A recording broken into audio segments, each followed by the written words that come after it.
guys, it's Reagan and welcome back to another video. Today's video is one that is a long time coming, and it's also one, truth be told, I don't really want to make, but it has to happen. That's right, today I'm going to be doing a book unhaul. This book unhaul is perhaps a little more intense than my previous ones because I've officially had to get incredibly brutal.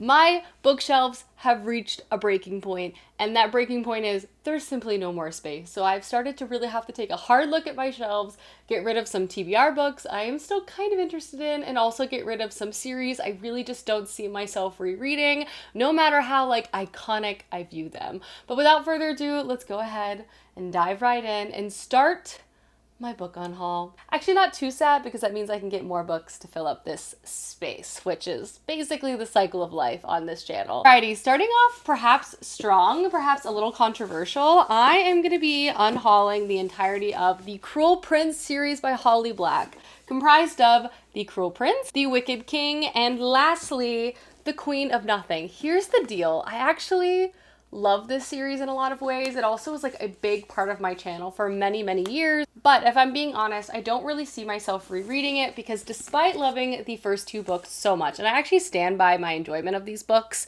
and still highly recommend them, I didn't love the third book. And I feel like a series that doesn't quite stick the ending kind of just leaves a little bit of a sour taste in my mouth, a sad taste in my mouth. And because of that, I just don't see myself re-picking up this trilogy again. Obviously, I'm free to change my mind in the future, but for now I've decided to pass these along to readers that would like to enjoy them because they've honestly just been sitting on my shelf for years and I haven't touched them in a very long time. So these are the first three books I'm getting rid of. Truly a moment in time. I will miss these. This makes me sad. Next up, I have some newer books. This might be a bit of a surprise. The first is the Black Jewels trilogy by Anne Bishop. I love Anne Bishop, so when I saw that she had released a dark fantasy series many years ago and it's since grown into many books, I thought, yes, that is something for me. I quickly read the synopsis on the back, but because I had enjoyed this author's writing before, I thought, for sure, I'm gonna like this. I went to pick this book up for the first time the other day though, and I went to check triggers on Goodreads. And I did not realize when I bought this book how dark fantasy this is. I feel like dark fantasy can be used a little loosely sometimes, which is fine. I use it loosely all the time. I thought this would be angsty and dramatic and fun, but this has a lot of very disturbing triggers. And for me personally, as a reader, based on those triggers, I just feel like this book is not going to be for me. I feel so silly. I should have done more research, but because I already knew I liked this author, I just assumed, and I assumed incorrectly, so I've decided to pass this book along. If you want to read the Goodreads, you can kind of see what I'm talking about. I'm not even trying to really comment on it. I haven't read it, but again, just based on those triggers, it's just not for me. In that same vein, I also have The Queen's Price by Anne Bishop, which is a Black Jewels novel. Again, this series is super long, and this is much further along in the series, and oddly, I feel like I probably would like this in the later books, as I'm sure the style has changed when the original series was created in the 90s. But again, there's a lot of books to get from point A to point B. I'm really not interested in reading the original trilogy, so I'm also going to pass this along too. Just because I just don't see myself reading that series, unfortunately. Next up, I'm also going to get rid of Thursday Murder Club by Richard Osman, a book I read and enjoyed. I didn't love it. Again, I don't really see myself rereading it. This is a cozy murder mystery taking place in a retirement community in the UK. Has a lot of humor, has a lot of heart. I feel like a lot of people out there would enjoy this book.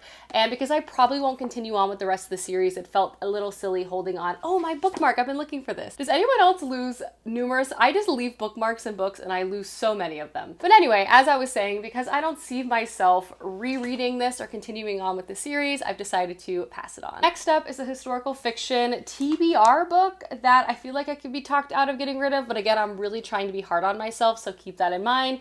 And that is The Huntress by Kate Quinn.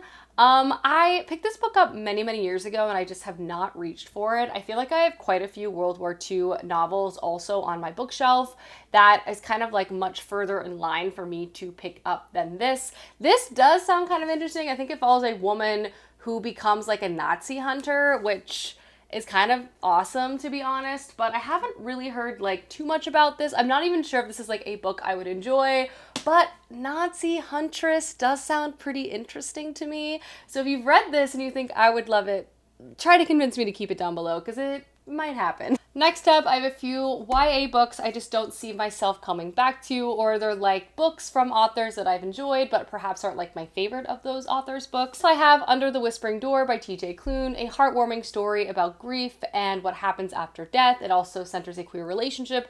Lots of great things about this book, and conceptually, I honestly really enjoyed reading it. I honestly feel like I want to pass this on just because I feel like a lot of people would enjoy having this, an opportunity to read this, and it's just not one I really see myself rereading again. So I'm going to get rid of this, as I keep saying over and over again. A lot of these books I like. It's like nothing against this book at all. I'm trying to be hard on myself. So also going to be passing along Lost in the Neverwoods by Aiden Thomas. I loved Aiden Thomas's Cemetery Boys, which I've kept on my shelf. And while I really enjoyed this sort of very magical and lyrical Peter Pan retelling of the two, I've decided to keep Cemetery Boys, but this was delightful.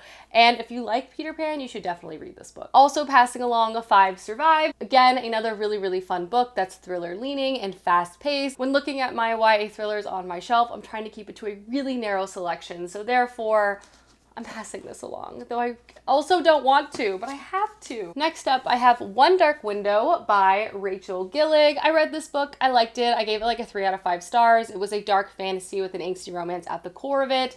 It didn't blow my mind. I also wouldn't say it's a series that I'm dying to continue on with. I thought it had some interesting things about the plot, particularly around the magic system, but the characters and the relationship I just wasn't fully sold on. It was kind of cheesy for me. I can see why a lot of people are entertained by this, but it didn't perfectly land, so this one was an easier decision. I'm also going to be unhauling Landline by Rainbow Rowell. I read this book like a million years ago. I think this is a Christmas Rainbow Rowell contemporary story from, so I didn't even realize I still owned this book. I was like looking through all of my stacks of books, so it just kind of made sense because I didn't even know I had it to kind of just like get rid of it, if you will. If you love a Christmas kind of rom-com story, this might be one to check out, though I haven't read it in so long, so I can't really speak to how I felt about it, but we're passing it on. I'm also going to be passing along the Shadow of the Fox series by Julie Kagawa. This is such a fun YA fantasy series centered around like Japanese history and Japanese folklore and magic.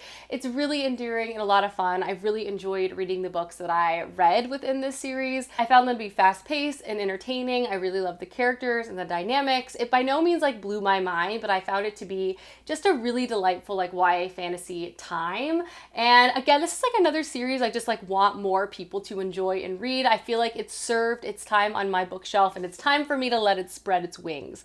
But this is a delight. I really liked it. Possibly another controversial unhaul, but again, I just don't see myself finishing this series because I would need to reread the first 2 books that I've read, though I did like them. I just don't see myself going back, you know? And that is the Curse So Dark and Lonely series by Bridget Kemmer. A little controversial. First we have A Curse So Dark and Lonely, then we have A Heart So Fierce and Broken, and lastly, A Vow So Bold and Deadly. These are very entertaining, like YA fantasy stories centering romance. We follow our main character who's basically sucked into a new dimension, a fantasy dimension. And the first one is kind of like a Beauty and the Beast retelling. It has a lot of will they won't they, it has love triangles. It's definitely a romantasy leaning fantasy tale, lots of intrigue, honestly pretty entertaining and well written. But again, it's just not a series I see myself going back to reread to finish it. And I just feel sad that it's collecting dust on my shelf because I know this is really popular and I would rather someone else get a chance to read it. I do love the bold coloring. Like, these look really beautiful. I'm not gonna lie.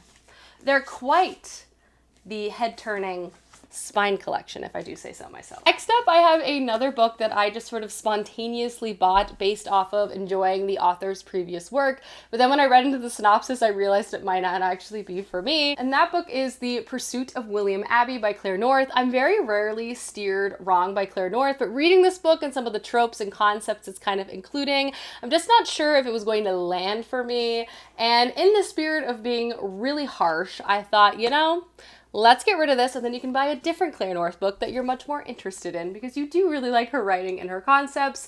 But this one we're gonna pass along. Also gonna be passing along Foul Lady Fortune by Chloe Gong.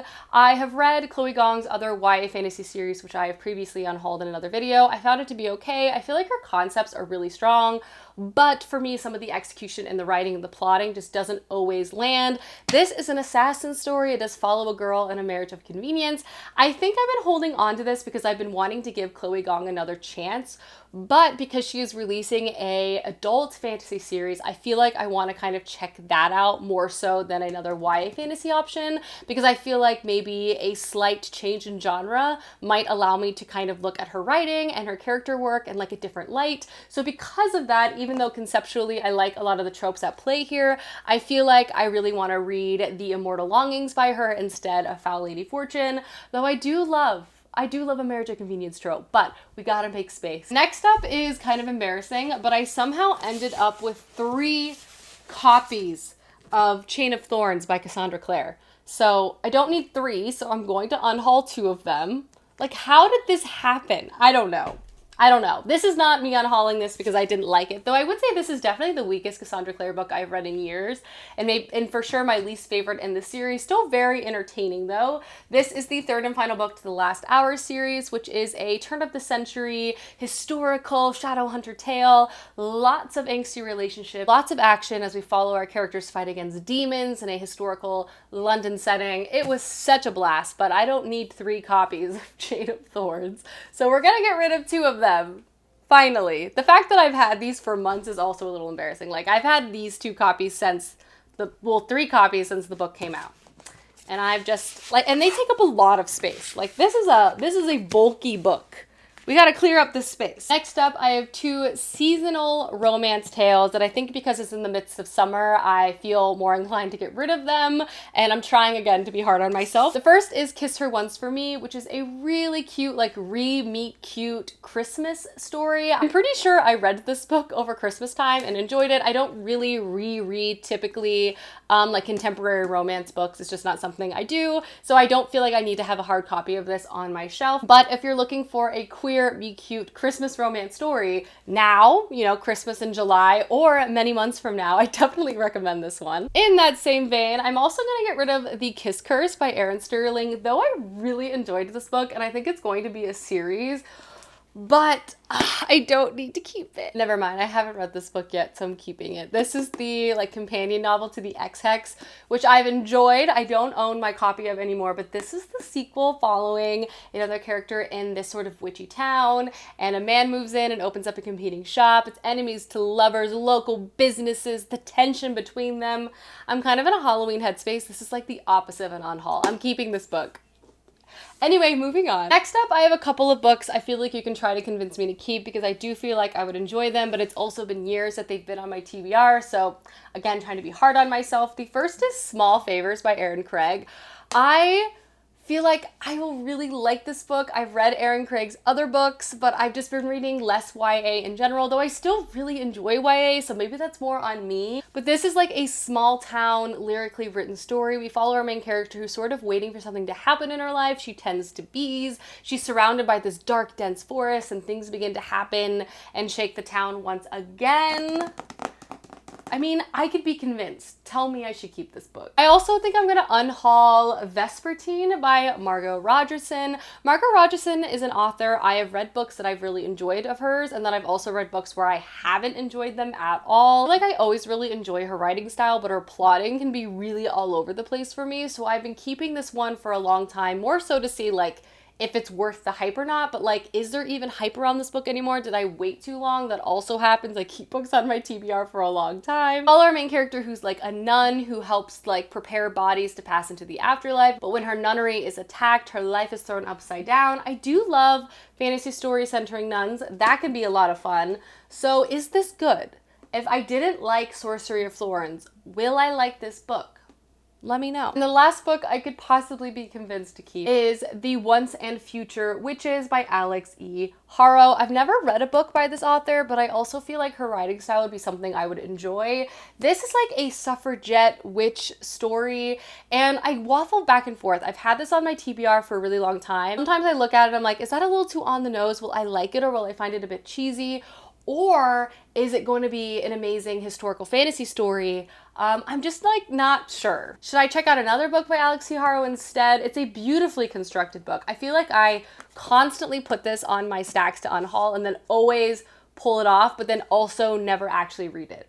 So I'm like, is it time? Next up are 3 YA books that have been on my TBR for just so many years that at this point I haven't read them.